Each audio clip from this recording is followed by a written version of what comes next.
Eicher Motors के Q4 के results आज डिक्लेयर हो गए। इस वीडियो में हम लोग आइशर मोटर्स के Q4 के रिज़ल्ट्स का ईयर ऑन ईयर कंपैरिजन करेंगे।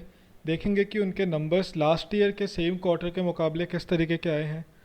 उनकी मैनेजमेंट का जो अपनी कंपनी के फ्यूचर को लेके आउटलुक है, उसके बारे में भी हम लोग डिटेल्स में आपको इस वीडियो में बताएंगे।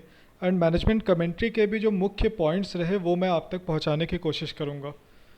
इस वीडियो की इससे पहले कि मैं शुरुआत करूं दोस्तों, अगर अभी तक आप लोगों ने इस चैनल को सब्सक्राइब नहीं किया है तो प्लीज़ इस चैनल को सब्सक्राइब कर लें, ताकि स्टॉक मार्केट से रिलेटेड जो भी न्यूज़ है वो अपडेटेड फैशन में आप तक पहुंचती रहे। दोस्तों, जब आप लोग इस चैनल को सब्सक्राइब करते हैं या किसी वीडियो को लाइक करते हैं तो उससे मुझे भी बहुत प्रोत्साहन मिलता है। आइए दोस्तों, अब इस वीडियो की शुरुआत करते हैं।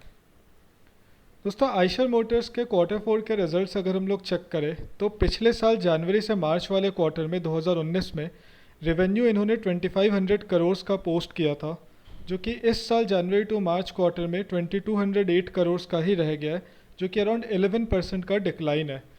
प्रॉफिट्स की अगर बात करें दोस्तों, तो प्रॉफिट्स में काफ़ी ज़्यादा डिक्लाइन देखने को मिला है। पिछले साल 544.84 करोड़ का इन्होंने कंसोलिडेटेड प्रॉफिट पोस्ट किया था अपने Q4 के नंबर्स में। वो इस साल अराउंड 44.15% के डिक्लाइन के साथ सिर्फ 304.28 करोड़ का ही रह गया है। तो नंबर्स तो दोस्तों आइशर मोटर्स के थोड़े वीक रहे हैं, बट अगर आप देखें कि ऑटो इंडस्ट्री वैसे भी जब से जीएसटी लागू हुआ है तब से ऑटो इंडस्ट्री काफ़ी स्लो डाउन की तरफ रही थी, और लॉकडाउन की वजह से और ज़्यादा डिस्ट्रप्टिव चेंजेस आए, क्योंकि इनका मैन्युफैक्चरिंग प्लांट्स वगैरह सब बंद हो गए थे। जो इनके सेल्स की दुकानें, रिटेल दुकानें, वो सब भी बंद हो गई थी। डीलरशिप वगैरह पे बहुत इम्पैक्ट आया था। तो ऑलरेडी एक स्लंप वाली इंडस्ट्री थी जिसमें और ज़्यादा दिक्कतें आ गई कोविड-19 की वजह से। तो इनके नंबर्स वीक आना एस्टिमेटेड भी था, बट ये मुझे लगता है कि नेट प्रॉफिट इतना गिरेगा ये तो भी उतना ज़्यादा एक्सपेक्टेड नहीं था। नेट प्रॉफिट फिर भी काफ़ी ज़्यादा गिरा है। आइए दोस्तों, अब इसके बाद इनका जो बाकी नंबर्स है उन पे एक बार गौर कर लेते हैं, इनके मैनेजमेंट कमेंट्री पे और गौर करते हैं। दोस्तों, इनके जो मैनेजिंग डायरेक्टर है आइशर मोटर्स के, मिस्टर सिद्धार्थ लाल, उन्होंने बोला कि this has been a tough year overall for the industry. The last quarter brought with it unprecedented challenges and disruptive changes. At Eicher Motors we have witnessed the impact of this situation but have chosen to focus on the opportunities within this problems. तो दोस्तों, जैसा कि मैंने आपको पहले भी बताया कि इंडस्ट्री के लिए ही ओवरऑल एक टफ ईयर था, और सिर्फ अभी नहीं, पिछले 2-3 सालों से हम लोग देख रहे हैं कि ऑटो सेल्स और ऑटो के जो नंबर्स है पूरी ऑटो इंडस्ट्री के वही डिक्लाइन की तरफ थी। जब से गवर्नमेंट ने जीएसटी 28% का पोज करना शुरू किया है, थोड़े से 160 सीसी के ऊपर या ऐसा कुछ एक सीसी का वैल्यू है जिसके ऊपर गवर्नमेंट ने अराउंड 28% की जीएसटी डाल दी थी, तो उसके बाद से ही पूरी की पूरी ऑटो इंडस्ट्री के सेल्स ने काफ़ी स्लम्प देखा है। तो ऑलरेडी एक स्लम्प वाली इंडस्ट्री थी जिसमें एक ये कोविड-19 की वजह से और ज़्यादा दिक्कतें आ गई।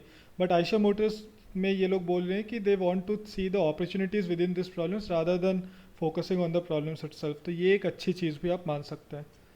इन्होंने बोला दोस्तों कि रॉयल एनफील्ड, जो कि आइशर मोटर्स का सबको पता है, रॉयल एनफील्ड इनकी ब्रांड है, उन्होंने अराउंड 1,63,083 मोटरसाइकिल्स बेची इस क्वार्टर में, जो कि पिछले साल फाइनल क्वार्टर में इन्होंने 1,97,567 मोटरसाइकिल्स बेची थी। तो अराउंड 17% का डिक्लाइन है दोस्तों पिछले साल के Q4 के रिजल्ट से। अगर इस साल आप देखें तो जो नंबर ऑफ यूनिट सोल्ड है उसमें 17% डिक्लाइन है। तो ये भी आप ऑन द एक्सपेक्टेड ग्राउंड ही मान सकते थे, गिवन कि लास्ट के 10-15 दिन बिल्कुल ऑल ओवर इंडिया इनके सेल्स बंद थे बिकॉज ऑफ लॉकडाउन। तो ये नंबर्स थोड़े से वीक तो आने ही थे दोस्तों। VECV sold 11,629 trucks and buses in the quarter, a decline of 45% from 21,010 trucks and buses sold over the same period in the last financial year।